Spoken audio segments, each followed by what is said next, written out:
여러분 안녕하십니까? 광주 MBC 뉴스투데이 시작합니다. 먼저 오늘의 주요 뉴스입니다. 성남FC 후원금 의혹과 관련해 검찰로부터 출석을 요구받은 이재명 더불어민주당 대표가 어제부터 호남을 찾아 지지층 결집에 나섰습니다. 오늘은 광주를 찾습니다. 기록적인 폭설로 다니기 힘들었던 광주 시내 도로가 이제는 폭설 뒤에 나타나는 도로 파임 현상 때문에 몸살을 앓고 있습니다. 강기정 광주시장이 임기 6개월 이내에 6개 현안의 해법을 제시하겠다는 공약을 지켰다고 자평했지만 시민단체는 자화자찬이라며 차가운 반응을 보였습니다.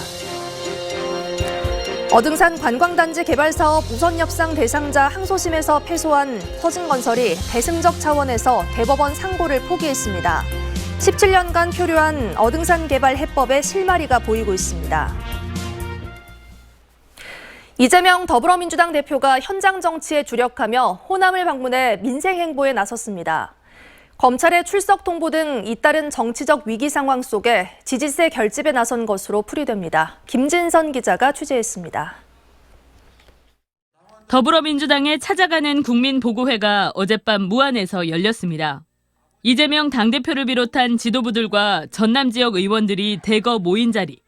문재인 정부와 이재명 대표를 향한 검찰의 전방위 압박에 대한 비판이 쏟아졌습니다.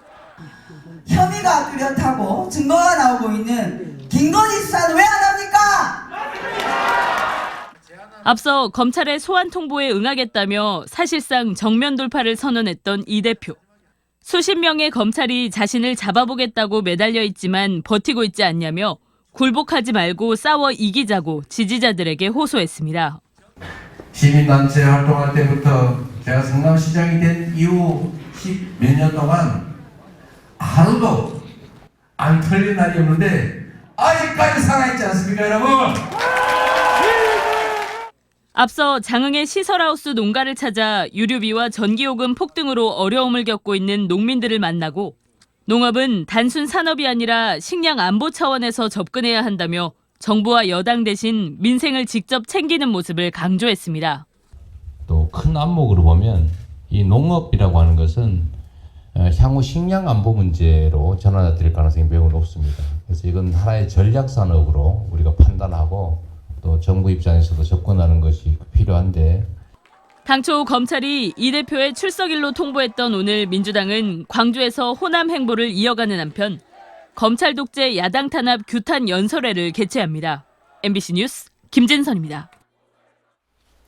광주 완도간 고속도로 1단계 건설 사업이 탄력을 받을 전망입니다. 완도군에 따르면 내년도 정부 예산에 광주 완도간 고속도로 1단계 사업인 광주 강진 구간의 건설 사업비 1,780억 원이 반영됐습니다.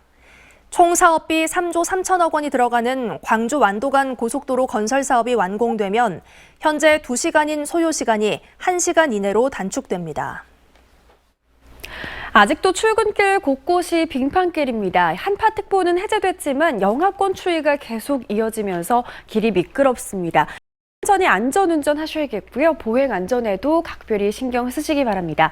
오늘 하늘 모습 보시죠. 구름만 조금 지나고 있는 상태입니다. 대부분 지역 오늘 구름만 많겠지만 서해안 지역을 중심으로는 늦은 밤부터 눈발이 날리기 시작하겠고요. 또 눈이 이어지겠습니다. 많은 눈은 아니겠고 내일 새벽까지 1cm 안팎의 눈이 내릴 것으로 예상됩니다. 오늘도 옷차림 따뜻하게 하고 나가셔야겠습니다. 광주의 아침 기온 영하 2.5도로 어제보다 1, 2도가량 높은 상태인데요. 한낮 기온 3도에 그치면서 낮 기온은 어제보다 3도가량 낮겠습니다. 날씨 정보였습니다. 광주 도심도로 곳곳이 지뢰밭으로 변했습니다. 빙판길에 이어 눈이 녹으면서 도로 파임 현상, 포토홀이 생겨 사고 위험이 높은 상황인데요. 현재까지 800곳 이상 발견됐습니다. 임지은 기자가 취재했습니다. 차들이 내달리는 도로 한복판에 구멍이 숭숭 뚫렸습니다. 표면에 생채기가 난 듯 움푹 파인 웅덩이 위로 차들이 줄지어 아슬아슬하게 지나갑니다. 폭설이 온 뒤 생기는 흔적, 도로 파임 현상입니다. 오늘 오면서 보니까 뭐 덜커덕해서 깜짝 놀라고 지금 그래서 잠깐 서는 중이에요 지금. 지금 제 앞에 커다란 포털 3개가 보이는데요. 도로를 한번 쭉 따라가 보겠습니다. 불과 20m 정도 걸어왔는데 또 다른 포트홀 여러 개가 발견됐습니다. 도로 파임 현상은 도로에 스며든 눈이 녹았다 얼기를 반복하면서 발생합니다. 여기에 제설 작업에 쓰인 염화칼슘이 아스팔트의 부식을 촉진하면서 균열은 더 커집니다. 광주에 기록적인 폭설이 내리면서 이런 현상은 더 늘어나고 있습니다. 현재까지 180개 노선에서 파악된 도로 파임만 830곳, 바퀴가 빠져 타이어가 터진 차량만 36대에 달합니다. 게다가 파인 곳에 물이 고여 있으면 일반 도로와 파인 도로를 쉽게 구분하기 어려워 큰 사고로 이어질 가능성이 높습니다. 결국 긴급 복구팀이 투입돼 599km의 도로를 순찰하며 발견된 파인 도로를 메우는 작업이 시작됐습니다. 연약지방 같은 경우는 계속 이렇게 자주 내려서 작업을 하고 있는 상황입니다. 한 3km 구간을 50건을 하고 온 것 같습니다. 광주시는 노후화된 도로에서 도로 파임 현상이 더 쉽게 발견되는 만큼 아스팔트 도로 복구 공사도 함께 진행하기로 했습니다. 자동차 전용 도로와 8차로 이상 대로 구간에 대해서 90% 이상 복구는 완료했습니다. 그리고 나머지 4차로 이상 시 관리 도로에 대해서는 금주까지 마무리. 하지만 아직 쌓여있는 눈이 상당히 많아 복구를 하더라도 새로 생기는 도로 파임을 따라가기에는 역부족인 상황. 운전자들의 불안한 주행이 당분간 불가피해 보입니다. MBC 뉴스 임지은입니다. 육군 제31사단과 제11공수여단이 폭설 피해 현장에 대한 복구 작업에 나섰습니다. 31사단과 11공수여단은 어제 시설하우스 등 폭설 피해가 심한 담양군 일대에서 제설 작업과 시설물 철거 등 피해 복구 대민 지원 활동을 벌이고 있습니다. 군부대 측은 당초에는 북한 무인기 도발로 대민 지원 활동을 취소하기로 했지만 대비 태세가 평상 단계로 조정됨에 따라 피해 복구 작업을 재개하기로 했습니다. 자기 자본이 없는 상태에서 전세 사기를 저지른 일당을 수사한 결과 피해자와 피해 금액이 훨씬 더 많은 것으로 나타났습니다.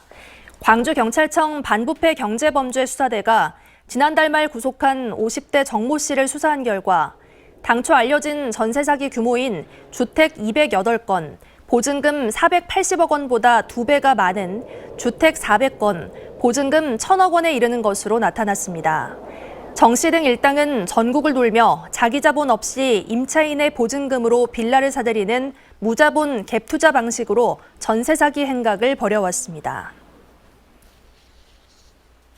광주 화정 아이파크 붕괴 사고 현장에 대한 전면 철거 작업이 이르면 내년 3월부터 시작됩니다.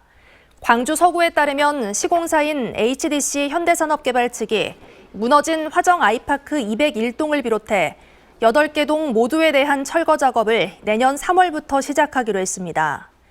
건물 1개 층 철거에는 2주 정도가 걸릴 것으로 추산되고 계획대로라면 오는 2024년 12월쯤 모든 철거 공사가 마무리될 전망입니다.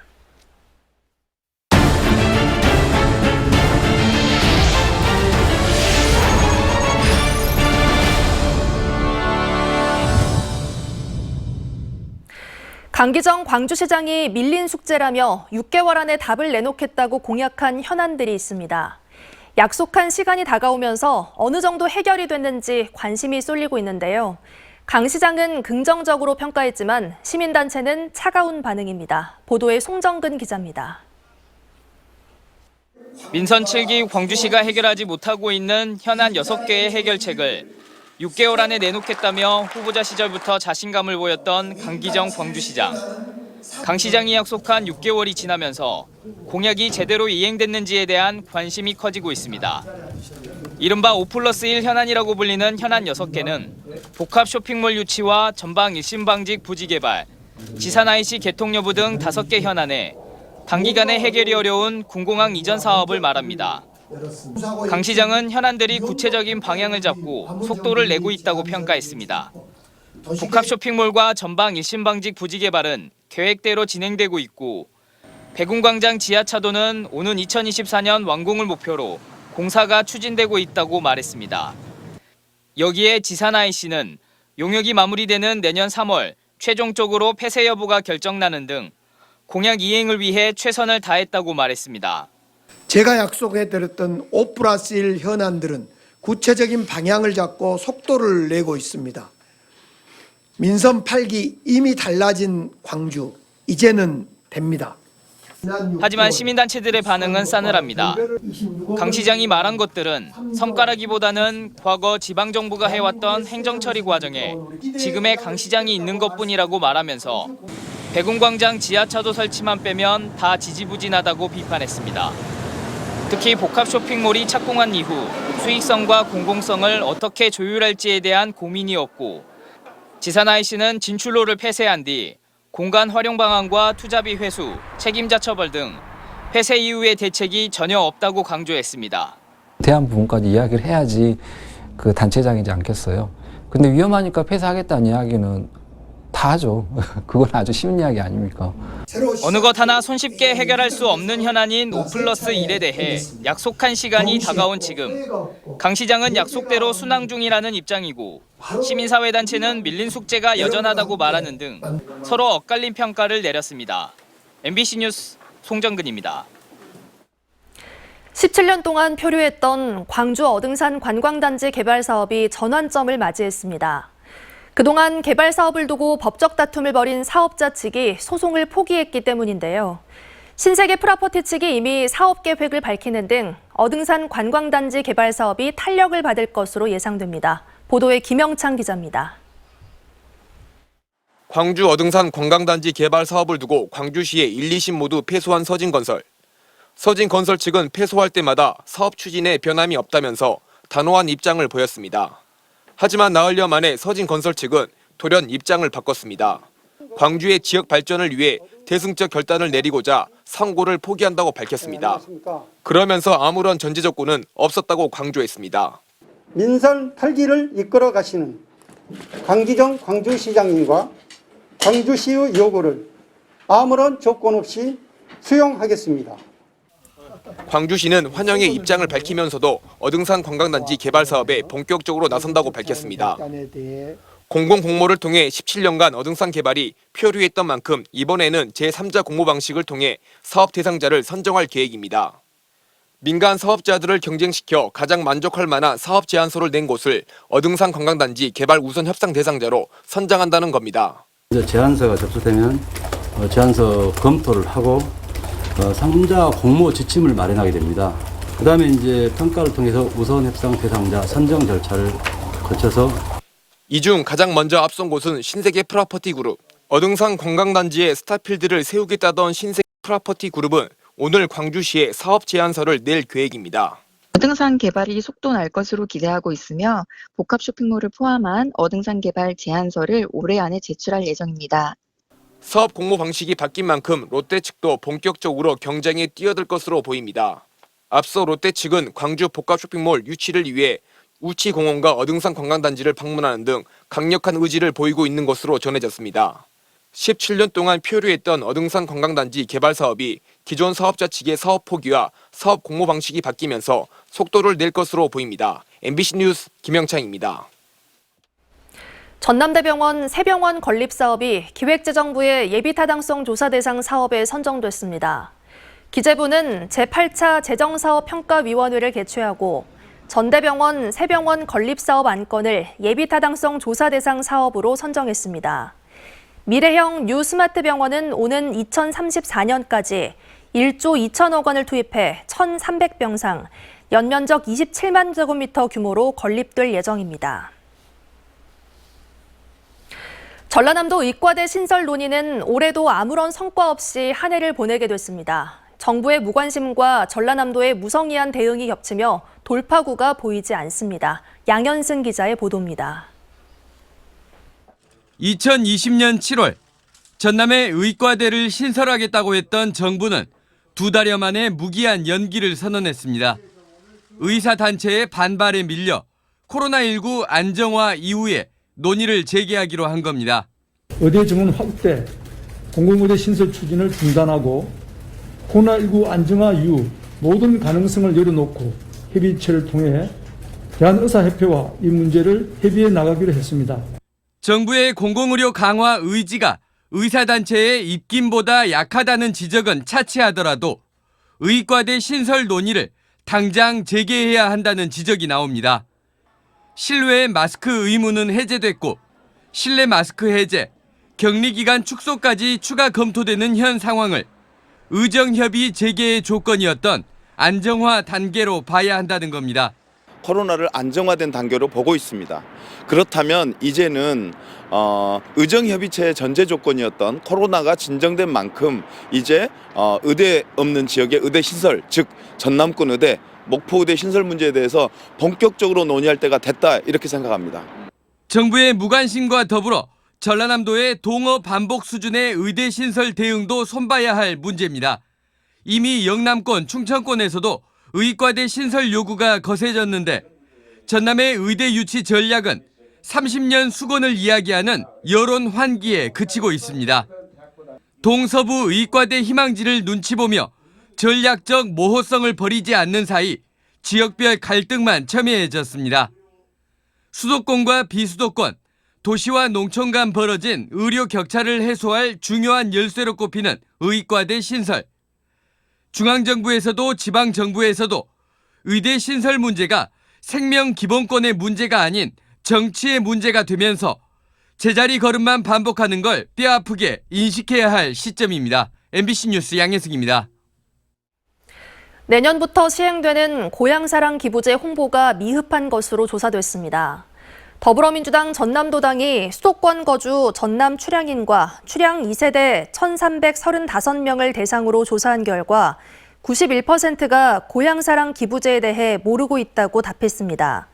만약 기부를 할 경우 동기를 묻는 질문에는 애향심이 21.8%로 가장 많았고 세금 감면 혜택과 지역 변화에 대한 기대, 농수산물 수령 등의 순으로 응답해 답예푼보다 세액공제 혜택에 더 긍정적인 것으로 나타났습니다.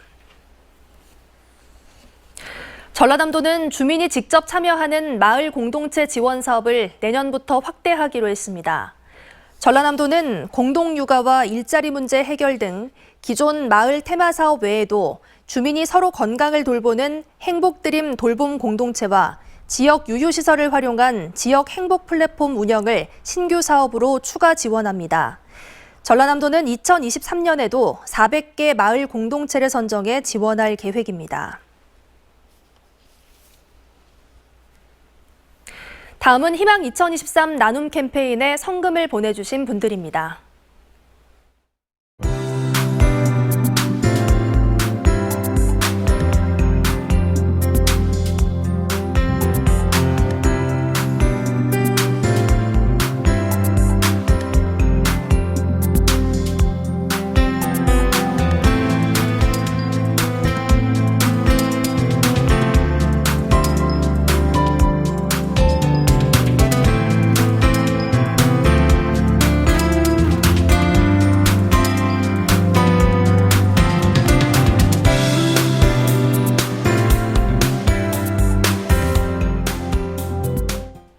아직 도로 곳곳이 많이 미끄럽습니다. 한파특보는 모두 해제됐지만 아침 저녁으로 영하권 추위가 이어지면서 곳곳이 빙판길입니다. 천천히 안전운전 하셔야겠고요. 보행 안전에도 각별히 신경 쓰셔야겠습니다. 현재 하늘 모습 보시면 구름만 지나고 있는 상태입니다. 대부분 지역 오늘 종일 구름만 많겠지만 전남 서해안을 중심으로는 오늘 늦은 밤부터 약한 눈발이 날리기 시작하겠고요. 내일 새벽까지 약한 눈이 이어지겠습니다. 예상되는 적설량은 1cm 안팎입니다. 오늘도 옷차림 따뜻하게 하고 나가셔야겠습니다. 광주 아침 기온 영하권에 머물러 있습니다. 현재 기온 영하 3도 안팎으로 어제 같은 시각보다는 1, 2도가량 높은데요. 한낮 기온 3도 안팎에 그치면서 낮 기온은 어제보다 3도가량 낮겠습니다. 대부분 지역의 출근길 기온 영하권에 머물러 있습니다. 영암 영하 4도, 강진도 영하 2도 안팎 보이고 있고요. 한낮 기온은 3도에서 7도 안팎 보이면서 낮 동안은 그나마 추위가 덜하겠습니다. 바다의 물결은 최고 1.5m에서 2m 안팎으로 일겠습니다. 당분간 영하권 추위는 계속됩니다. 추위에 건강 상하지 않도록 잘 챙기시기 바랍니다. 날씨 정보였습니다. 이상으로 뉴스 마칩니다. 시청해주신 여러분 고맙습니다.